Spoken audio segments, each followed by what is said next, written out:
Hello, welcome to This Old Geek. I'm Mike Esker. In this video, I'm going to show you how I made this creepy looking creature.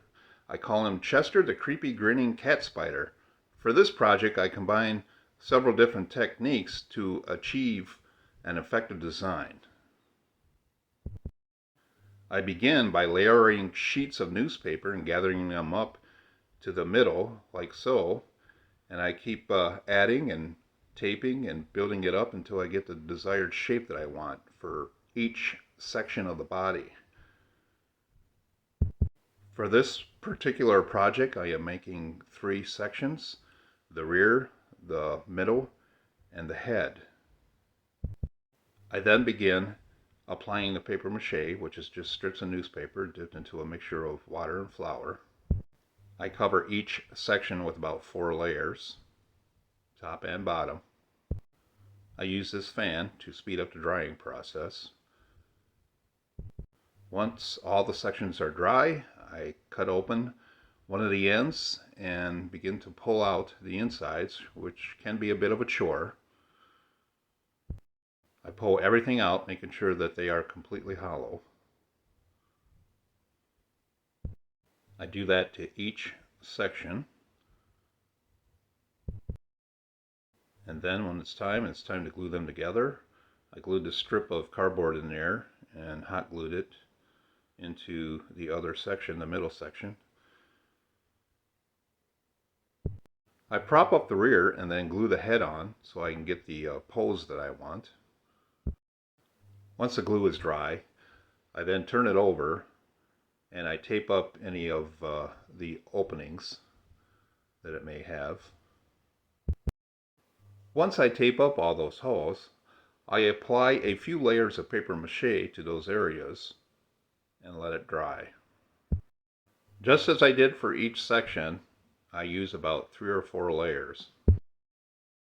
To make the legs, I cut 2 lengths of steel wire for each leg, and then I twisted them together as shown here. I then shape the legs the way I want, and I apply aluminum foil, adding a little extra to the foot there at the end. I keep adding the foil until I get the look and shape that I want, and then I apply the tape, covering them all with the blue tape. Once I cover them all with the blue tape, I then flip over the body and I glue each leg to the bottom there of the middle section. I'm using this box here to prop the leg up so it doesn't fall down.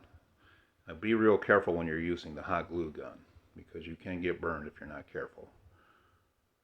I'm also using the fan to prop this up while I continue to glue the legs on, and I tape each of the legs also with blue tape so they don't drop off when I apply paper mache to them.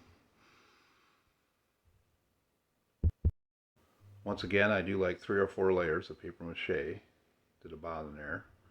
Give it some strength. I let it dry thoroughly before I flip it over and start paper macheing the legs. I also do several layers of paper mache on each of the legs. And I make sure I let everything dry thoroughly before moving on to the next stage. I also made a tail using the steel wire and foil and wrapping it with the blue tape. Now here I am putting the tail on the rear there. I hot glue the tail onto the rear end there. And then I paper mache around it. Let that dry. To make the claws and the stinger, I use Sculpey polymer clay, which you have to bake in the oven. Then I hot glue them into the feet and the stinger into the tail there. I cut the ears out of thin cardboard from a cereal box and just hot glue them onto the head, and then I paper mache them to give them some strength. I did a couple layers as well on the ears. Now for the body, I am doing, I guess, what you could call cloth mache. It's basically the same principle as the paper mache, but you're just using Elmer's school glue and strips of a bed sheet, a white bed sheet that I had, and just applying it just like you would with the paper mache. The one difference is I only need to do one layer. That's all you need for this, and it makes a nice tough skin. Very durable. Make sure I get it all tucked in there. For the feet, between the claws, I'm just using very thin strips and just applying them all the way around. I want the strips to wrap around where the claws begin. I continue to apply the strips up the leg there, and this here I'm folding the end down to make it a little thick because that's where a joint's going to be. I let the top section dry, then I turn it over to cover the bottom. I am using Sculpey air dry clay to cover the face. I get the entire head and the ears covered with the Sculpey air dry clay. And here I made some patterns for facial features, mostly for the mouth. Kind of looks like a mustache there. So that's the top part, and then the bottom part. And make sure you get your fingers nice and wet when you use the clay. And then there's the nose. And I put the eyeballs on. And I put some clay around the eyeballs. And there's all the other eyes that I applied. Now I'm not sure what you would call this part of the spider, but I'm doing the same technique as I did with the legs and the tail, using the steel wire, and then I'm wrapping it all with the Sculpey clay.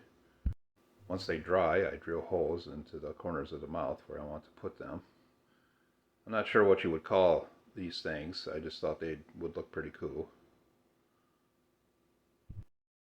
Here I am applying white acrylic gesso to the entire body before I do any of the actual painting. I do a couple coats, and here I'm starting to paint with a light brown color. It's just real brown and white craft paint that I mix together to get the desired hue. Once I get that all covered, then I start doing these stripes here with even lighter hue, and then I use a darker one. And here I am kind of like dry brushing, just like stroking in between the stripes there to give an effect that he has fur. I am just painting strokes here to give the impression of fur on his face all the way around. Here I am painting the teeth, each one of them, with a small brush, and then painting in between and getting the eyes all painted up here.